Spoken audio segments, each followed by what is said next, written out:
विघ्नेश्वराय वरदाय सुरप्रियाय लंबोदराय सकलाय जगद्धिताय नागाननाय श्रुति यज्ञ विभूषिताय गौरी सुताय गणनाथ नमो नमस्ते।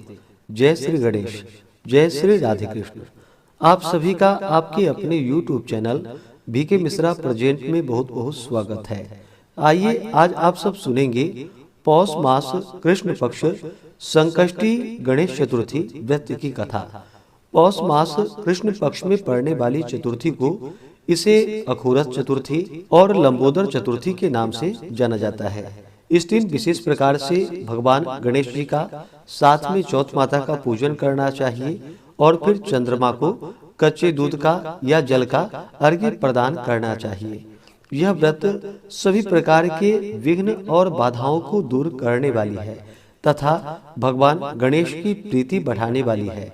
यह सभी प्रकार के संकटों से रक्षा प्राप्ति हेतु इस व्रत को धारण किया जाता है तथा यह मनोकामना पूरक व्रत है। तो आइए सुनते हैं पौष मास कृष्ण पक्ष की संकष्टी चतुर्थी व्रत की कथा।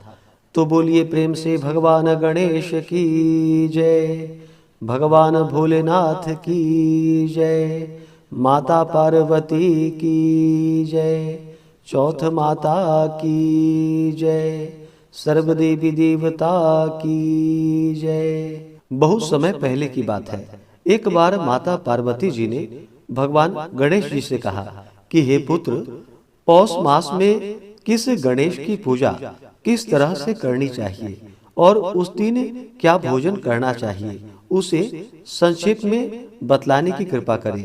श्री गणेश जी ने कहा कि हे महादेवी, पौष मास की चतुर्थी विघ्न नाशिनी होती है। उसमें लंबोदर नामक गणेश की पूजा करके भोजन के रूप में केवल गौमूत्र ही पीना चाहिए।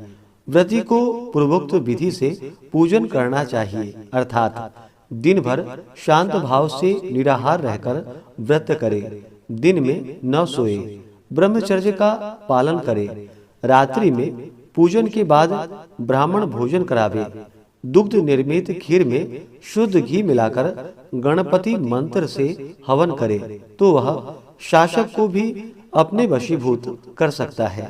इस संबंध में मैं आपको एक प्राचीन इतिहास सुनाता हूँ। एक बार रावण ने सभी देवताओं को जीतकर मदांध हो संध्या कर रहे बाली को पीछे से जाकर पकड़ लिया।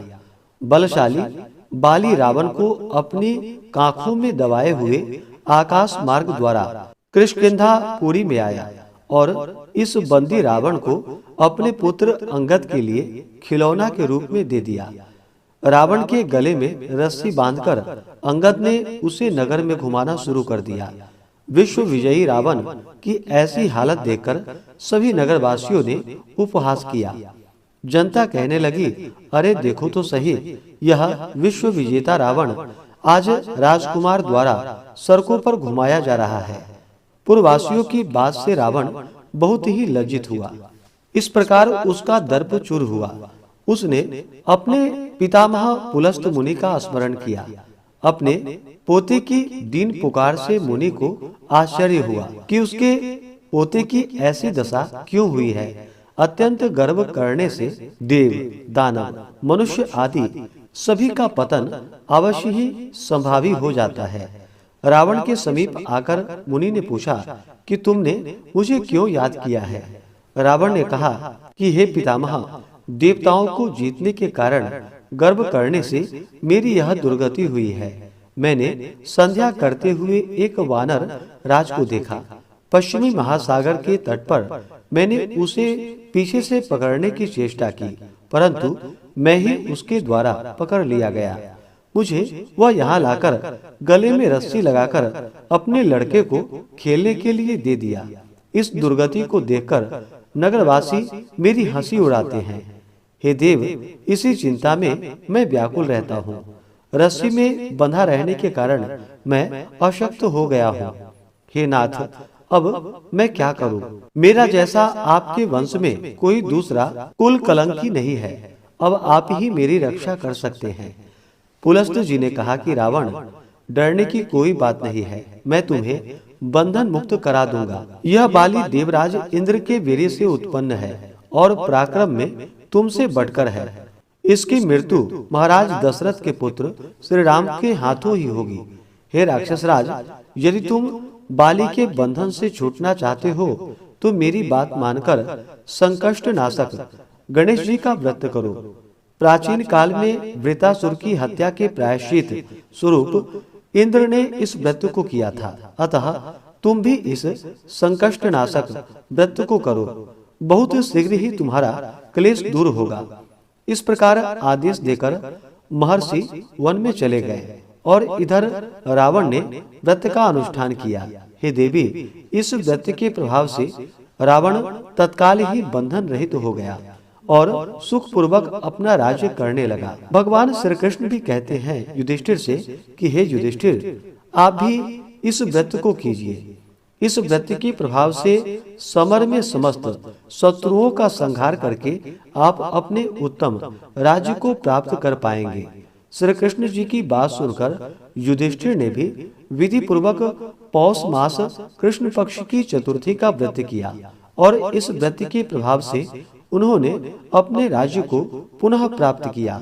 इस प्रकार से पौष मास कृष्ण पक्ष की संकष्टी गणेश चतुर्थी व्रत की कथा पूर्ण हुई। तो बोलिए प्रेम से भगवान गणेश की जय, भगवान भोलेनाथ की जय, माता पार्वती की जय, सर्वदेवी देवता की जय। जो भी संकष्टी चतुर्थी का व्रत धारण करते हैं उन्हें चाहिए कि चतुर्थी तिथि के दिन सुबह ब्रह्म मुहूर्त में उठकर के नित्य क्रियाओं से निवृत्त होकर के गंगा नदी में या घर के नहाने के पानी में थोड़ा सा गंगा जल मिला करके स्नान करना चाहिए।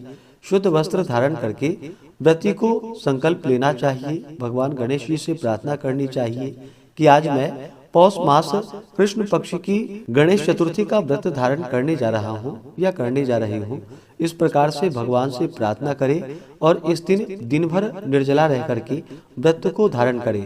जो निर्जला नहीं रह पाते हैं, जिनका स्वास्थ्य सही ना हो, तो एक समय फलाहार ग्रहण करें और इस दिन विशेष प्रकार से चंद्रोदय के समय में भगवान गणेश जी का साथ में चौथ माता का, जो कि माता पार्वती का स्वरूप मानी जाती हैं, तो इनका पूजन करना चाहिए। भगवान गणेश जी का गंध पुष्प धूप दीप आदि से पूजन करके इन्हें सिंदूर अर्पित करें, दुर्वादल चढ़ाएं। अनेक प्रकार के नैवेद्य, जो कि मोदक हो या लड्डू हो या अनेक प्रकार के मिष्ठान आदि का भगवान गणेश जी को भोग लगाए। जल से आचमनी करवाएं। मुख शुद्धि के लिए पान पत्र, सुपारी, लौंग, इलायची के साथ में अर्पित करें। इसके बाद फिर संकष्टी चतुर्थी व्रत का कथा श्रवण करना चाहिए। इसके बाद हवन आदि का कार्य संपन्न करके भगवान की आरती करनी चाहिए और फिर चंद्र देवता को कच्चे दूध का या जल का अर्घ्य प्रदान करने के बाद यह व्रत पूर्ण माना जाता है। चतुर्थी तिथि प्रारंभ समय सुबह 10:07 और चतुर्थी तिथि की जो समाप्ति है वह 19 दिसंबर 2024 दिन गुरुवार सुबह 10:04। तो चंद्रोदय व्यापनी के अनुसार इस व्रत को सभी भक्तजन 18 दिसंबर 2024 दिन बुधवार को धारण करेंगे। 18 दिसंबर बुधवार के दिन ब्रह्म मुहूर्त का समय सुबह 5:19 से सुबह 6:14 तक होगा। सूर्योदय का समय सुबह 6:34, सूर्यास्त शाम 5:11। इस दिन चंद्रोदय का समय चंद्र दर्शन का, जो कि रात्रि 8:11 होगा। तो रात्रि 8:11 के बाद भगवान गणेश जी का पूरे विधि विधान के साथ पूजन संपन्न करके चंद्र देवता को अर्घ्य प्रदान करके व्रत को पूर्ण कर सकते हैं। नक्षत्र, जो कि पुष्य नक्षत्र होगा, रात्रि 12:58 तक। उसके बाद अश्लेषा नक्षत्र होगा, जो कि बड़ा ही अच्छा संयोग भी बन रहा है। योग इंद्र योग होगा शाम 7:34 तक। उसके बाद वैधृति योग होगा। राहु काल का समय 18 दिसंबर को सुबह 11:54 से दोपहर 1:14 तक होगा। राहु काल समय के दौरान कोई भी शुभ कार्य या नया कार्य नहीं करना चाहिए, यह लाभकारी नहीं होता है। इस बात का ध्यान रखें। तो आशा करता हूँ कि यह जानकारी आपको अच्छा लगा हो।